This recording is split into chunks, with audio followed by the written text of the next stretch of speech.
तृतीयक बौद्ध संगीति का आयोजन कहाँ किया गया था?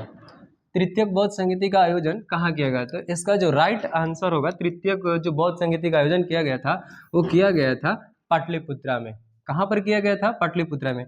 आइए इसके साथ हम लोग समझते हैं और आगे की।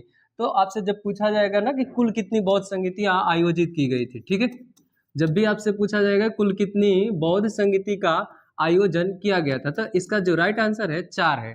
टोटल बौद्ध संगीति का आयोजन कितना हुआ है? 4 है।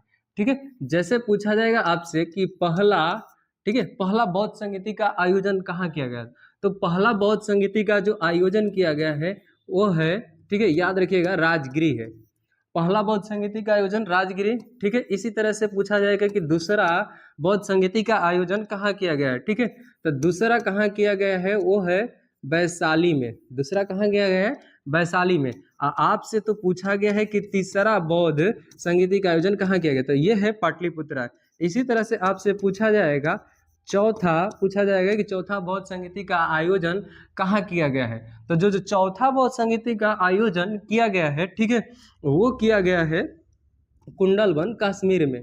ठीक है, याद रखिएगा, कुंडलवन कश्मीर में इसका जो है ना चौथा बौद्ध संगीति का आयोजन किया गया था। आसानी से याद रख सकते हैं कि पहला बौद्ध संगीति का आयोजन राजगिरी, दूसरा वैशाली, तीसरा पाटलिपुत्रा और चौथा है कुंडलवन कश्मीर। और इसी के साथ साथ इसके साथ साथ हम लोग और याद रख सकते हैं कि किन किन राजा के शासनकाल में हुआ था। ठीक है, तो पहला जो है राजगिरी में आयोजन हुआ, उस टाइम अजात शत्रु का शासनकाल था। अजात शत्रु का था शासनकाल था। ठीक है, और दूसरा किसका शासनकाल था? ठीक है, तो दूसरा आयोजन हुआ था काला शोक के टाइम में।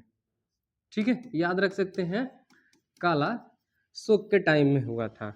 और तीसरा किसके शासनकाल में हुआ था? तो तीसरा अशोक के शासनकाल में हुआ था। तीसरी बौद्ध संगीति का आयोजन अशोक के शासनकाल में। और चौथी बौद्ध संगीत का आयोजन जो हुआ था, ठीक है, चौथी बौद्ध संगीति का आयोजन जो हुआ है वो हुआ है कनिष्क के शासनकाल में। ठीक है, याद रख सकते हैं, कनिष्क के शासनकाल में। तो